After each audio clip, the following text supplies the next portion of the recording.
අයිබෝවන් රිසිරාස් YouTube නාලිකාවට ඔබ සියලු දෙනාම අදත් ඉතාමත් සාදරයෙන් පිළිගන්නවා. මේ වීඩියෝ මම ඔබට ගෙනෙන්න බලාපොරොත්තු වෙන්නේ ධනු ලග්න හිමියන්ගේ සතුරන් කවුද? ඒ සතුරන් මොන ආකාරයට නිර්මාණය වෙන්න පුළුවන්ද කියන එක සම්බන්ධයෙන්. ඒක සම්පූර්ණයෙන්ම ජ්‍යොතිෂමය විග්‍රහයක් විතරයි.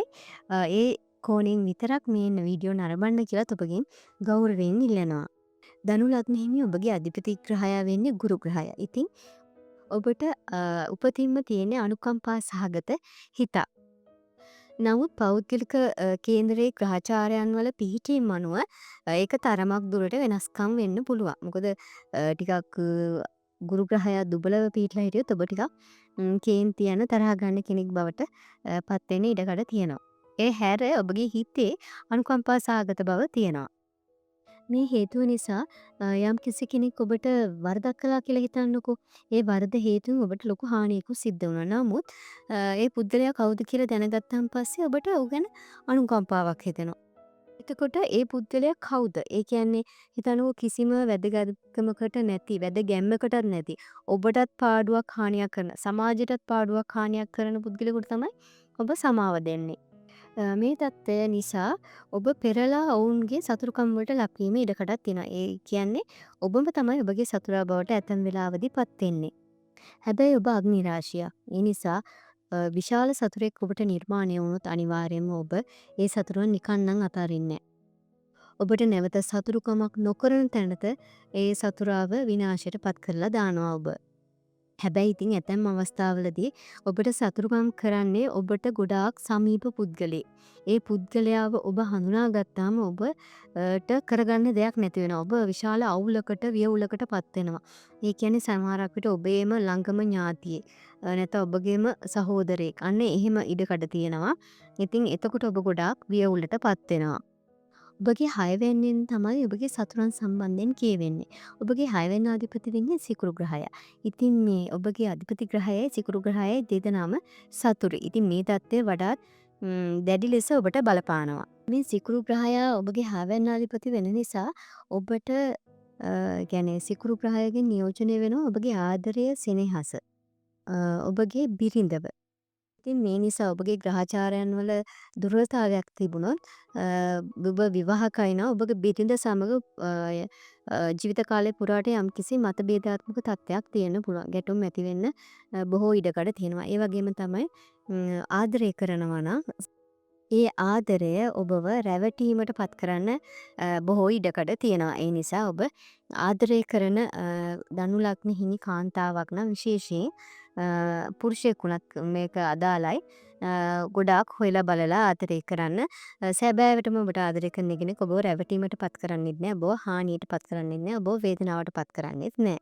ඇතැම් විට දැන් මේ කාලේ සමාජ මාධ්‍යයෙන් ගොඩාක් අය දැන හඳුනගන්නේ ධනු ලග්න හිමි කාන්තාවන් වගේම පුරුෂයනුත් විශේෂයෙන්ම මේ සමාජ මාධ්‍ය භාවිතයේදී අතේ දුරින් හැම දෙයක්කෙනෙක්ම ආශ්‍රය කරන්න ඒක ඔබට වඩාත් යහපත්. එහෙම නැත්නම් සමහරකට මිස් කෝල් එකක් ඔබගේ සම්පූර්ණ ජීවිතේම විනාශ කරන්න ඉඩකඩ තියෙනවා.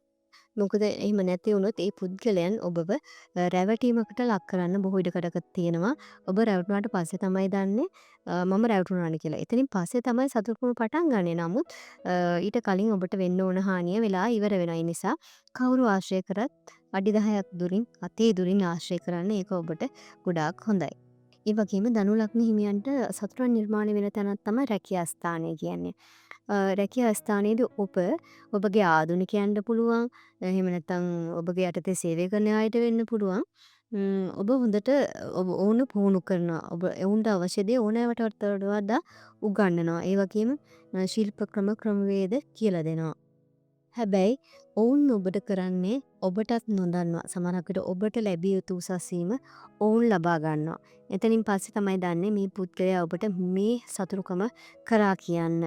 එතෙන්දී ඔබ විශාල සිත් අවුලකට වේදනාවට පත් වෙනවා. ඒ වගේම තමයි රැකියා කරන ස්ථානයේ ඇතැම් විට බොහෝ අයට ඔබගේ අර අනුකම්පාසහගත හිත නිසා සමහරක් විට ණයක් අරන් දෙන්න පුළුවන්. ණයකට ඇපයකට අත්සන් කරන්න පුළුවන්. මේ දේවල් කරන්න ගිහිල්ලා ඔබ අමාරුවේ වැටෙන්න බොහෝ ඉඩකඩ තියෙනවා. ඉතින් කාටද උදව් කරන කියන එක සම්බන්ධයෙන් ඔබ වඩාත් විමසිලිමත්ව ගොඩාක් විශ්වාසවන්ත නම් අඩුම තරමේ වගකීම් සහගත බවක් තියෙනවා නම් ඒ අයට විතරක් ඔබ උදව් උපකාර කරන්න. එහෙම නැතුව ඒවා ගෙවලා නැතුව ඒවා ගෙවන්න කියන්න ගිහින් සමහරක් විට ඔවුන් ඔබගේ සතුරන් බවට පත් වෙන්න බොහෝ ඉඩකඩ තියෙනවා.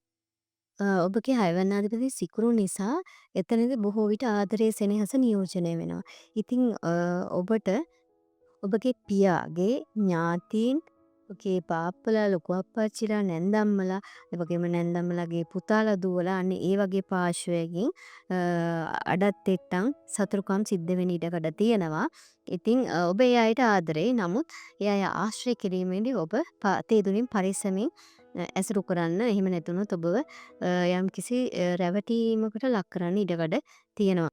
මේක ලොකු බලපෑමක් නොවුනත් ඔබට ඇතැම් විට ඔබගේ මවගේ පාර්ශ්වය අයගෙනුත් අකටයුතුකම් සිද්ධ වෙන්න පුළුවන්. කෙසේ වෙතත් ඔබගේම සහෝදරයන් ඔබට විරසක වෙන්න පුළුවන් අවස්ථාවක් තමයි ඔබගේ පාරම්පරික ඉඩකඩම් දේපල බෙදා හදා ගැනීමේදී ඇතැම් විට විරසකයන් වෙන්න පුළුවන්. ඒවා පුළුවන් තරම් සාමකාමී විදිහට විසඳ ගන්න උත්සාහ කරන්න. එහෙම නැති වුණොත් ඔබගේම සහෝදරයා ඔබට සතුරෙකු බවට පත් වෙන්න ඉඩකඩ තියෙනවා. මේකෙන් මම මේ සතුරන් නිර්මාණය කරන්නේ නැහැ. නමුත් මේව වෙන්න පුළුවන් කියන එකයි කියන්නේ. එහෙම තත්ත්වයක් තියෙනවා නම් ඔබලාට පුළුවන් සාමකාමී විසඳගෙන ඒ සහෝදරකම් යහපත් විදිහට පවත්වා ගන්න. එහෙම ගැටලුවක් එන්න පුළුවන් කියන එකයි මම මේකෙන් කියන්නේ. මේක ජ්‍යොතිෂීමය විග්‍රහයක් විතරයි. ඒකත් හොඳින් තේරුම් ගන්න. ධනු ලග්න හිමි ඔබ ඔබගේ සමීප ඥාතීන් සමග මොන හරි රහසක් විවෘතව ප්‍රකාශ කරන්න ඉඩකඩ තියෙනවා. නමුත් ඇය හෝ ඔහු ඒ රහස බොහෝ විට විකෘති කරලා අනිකාට පවසන්න ඉඩ තියෙනවා. ඒක නැවත ඔබට ආරංචි වෙනවා. ඊට පස්සේ ඔබ මොකද කරන්නේ? නැවතත් ඇයගෙන් ඔහුගෙන් ඒ දේ අහනවා.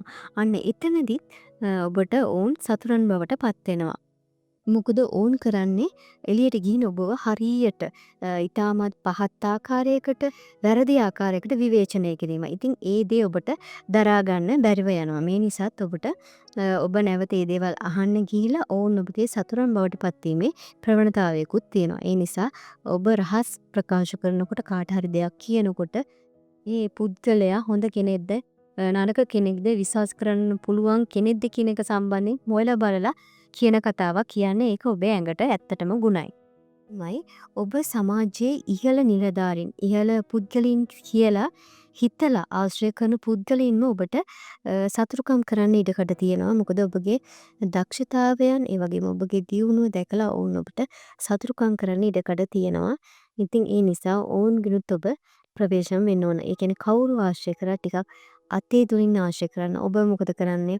ඊටාම සමීපව ඔවුන් ආශ්‍රය කරන්න පෙළඹෙනවා. තමන්ගේ හිතේ තියෙන දේවල් ඒ විදිහටම ඒ ආකාරයෙන්ම ඔවුන්ට ප්‍රකාශ කරන්න යාමෙන් තමයි මේ වගේ තත්ත්වයන් උදා වෙන නිසා ඔබ ඒ තැන්වලදී ප්‍රවේශමෙන් කටයුතු කරන්න. එතකොට ඔබට සාර්ථකව තමන්ගේ ජීවිතය පවත්වාගෙන යන්න හැකියාව තියෙනවා. ධනු ලග්න හිමි ඔබට ගොඩාක් සතුරු කරදර තියෙනවා නම් පීඩාවන් තියෙනවා නම් අවසාන වශයෙන් මම පිළියමකුත් කියන්න. ඒක ඔබ කැමති නම් පුළුවන් නම් විතරක් කරන්න. බල කිරීමක් නැහැ ඔබගේ කැමැත්ත. ඒ තමයි කෝවිල් වලට ගියාම නවග්‍රහ දෙවිවරුන් ඉන්නවා. ඒ නවග්‍රහ දෙවිවරුන් අතර සිකුරු දෙවියන් සහ ගුරු දෙවියන් ඉන්නවා.